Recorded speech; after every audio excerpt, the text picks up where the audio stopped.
সামাজিক যোগাযোগ মাধ্যমে ঝড় তোলা এক ফেসবুক পোস্ট আর গ্যালারিতে বসে থাকা বাংলাদেশের এক শীর্ষ অভিনেত্রীর ভবিষ্যৎবাণী।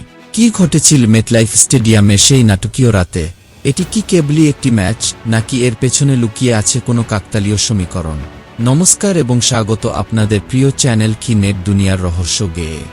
আজকের পর্বে আমরা ব্যবচ্ছেদ করব চলমান বিশ্বকাপের সবচেয়ে বড় অঘটন এবং এর সাথে জড়িয়ে যাওয়া নেট দুনিয়ার এক তুমুল চর্চিত অধ্যায়কে।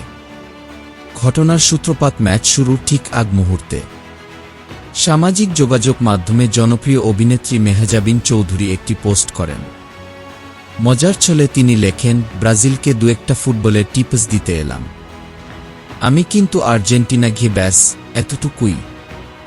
আপাতদৃষ্টিতে এটিকে নিছক একটি ট্রোল বা কৌতুক মনে হলেও ম্যাচ শেষে এই পোস্টটি হয়ে ওঠে নেট দুনিয়ার সবচেয়ে বড় রহস্য ও আলোচনার কেন্দ্রবিন্দু। ফুটবল দেবতা জেন মেহজাবিনের সেই রসিকতাকেই সত্যি করে দিলেন। মাঠের লড়াইয়ে 2-1 গোলে ব্রাজিলকে স্তব্ধ করে দিয়ে কোয়ার্টার ফাইনালের টিকিট কেটে নেয় নরওয়ে। মেহজাবিনের সেই টিপস দেওয়ার পোস্টটি মুহূর্তের মধ্যেই ভাইরাল হয়ে যায় নেট দুনিয়ায়। মেহজাবিন চৌধুরী ফুটবলের একনিষ্ঠ ভক্ত, বিশেষ করে আলবিসেলেস্তে বা আর্জেন্টিনার কট্টর সমর্থক হিসেবে তার পরিচিতি রয়েছে। তবে এই ম্যাচের পর যুক্তরাষ্ট্র থেকে দেওয়া এক একান্ত প্রতিক্রিয়ায় তার ফুটবল দর্শনের এক পরিপক্ক রূপ প্রকাশ পায়। তিনি জানান, ব্রাজিল দল এবং তাদের পোস্টার বয় নেইমারের প্রতি তার অগাধ শ্রদ্ধা রয়েছে, কিন্তু ফুটবলের আধুনিক রূপান্তর তাকে মুগ্ধ করেছে। বর্তমানে তিনি নরওয়ের গোলমেশিন আর্লিং হল্যান্ডেরও একজন বড় ভক্ত। একদিকে চিরপ্রতিদ্বন্দ্বী ব্রাজিলের পরাজয়ের আনন্দ, অন্যদিকে নিজের পছন্দের নতুন তারকা হল্যান্ডের দলের জয়, এই দুইয়ের মেলবন্ধনেই মেহজাবিনের সমর্থন ছিল নরওয়ের পক্ষে। টেলিভিশনের চৌকো পর্দায় খেলা দেখা আর স্টেডিয়ামের গ্যালারিতে বসে ইতিহাসের সাক্ষী হওয়ার মধ্যে যে আকাশপাতাল তফাৎ, তা মেহজাবিনের প্রতিক্রিয়াতেই স্পষ্ট। তিনি জানান, মাঠে বসে ফিফা বিশ্বকাপের ম্যাচ দেখা ছিল তার দীর্ঘদিনের লালিত একটি স্বপ্ন।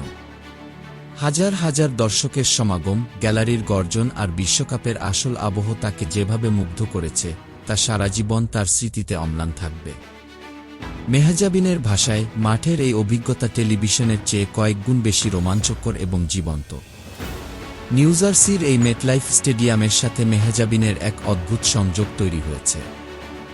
এর আগেও তিনি এই মাঠে বসে কোপা আমেরিকার হাইভোল্টেজ ম্যাচ উপভোগ করেছিলেন। আর এবার একই ভেন্যুতে তিনি প্রত্যক্ষ করলেন বিশ্ব ফুটবলের অন্যতম বড় অঘটন। তবে প্রিয় দল আর্জেন্টিনার খেলা এবার আর মাঠে বসে দেখা হচ্ছে না তার। অতি শীঘ্রই তাকে ফিরে আসতে হবে নিজ দেশে ব্যস্ত শিডিউলে। তবে মাঠ ছাড়ার আগে নিজের প্রিয় দল আর্জেন্টিনাকে নিয়ে নিজের আকাশছোঁয়া আশাবাদের কথা জানাতে ভুলেননি তিনি। তার দৃঢ় বিশ্বাস এবং প্রত্যাশা, মেসি বাহিনী এবারও ফাইনালে জায়গা করে নেবে। ব্রাজিলের এই আকস্মিক বিদায় চলমান বিশ্বকাপকে এক নতুন সমীকরণের সামনে দাঁড় করিয়ে দিল। আর মেহজাবিনের এই স্টেডিয়াম সফর প্রমাণ করল, ফুটবল কেবল একটি খেলা নয়, এটি আবেগ, বিনোদন আর নেট দুনিয়ার এক অবিচ্ছেদ্য অংশ। মেহজাবিনের প্রিয় দল আর্জেন্টিনা কি পারবে ফাইনালে উঠতে, নাকি নরওয়ের মতো কোনো নতুন দল চমকে দেবে পুরো বিশ্বকে? আপনার মূল্যবান মতামত অবশ্যই নিচে কমেন্ট করে জানান। ভিডিওটি ভালো লাগলে লাইক করুন এবং ফুটবলের এমন ইনডেপথ ও তথ্যবহুল বিশ্লেষণ পেতে সাবস্ক্রাইব করে রাখুন কি নেট দুনিয়ার রহস্য। আজ এখানেই বিদায় নিচ্ছি, দেখা হবে আগামী পর্বে। ধন্যবাদ।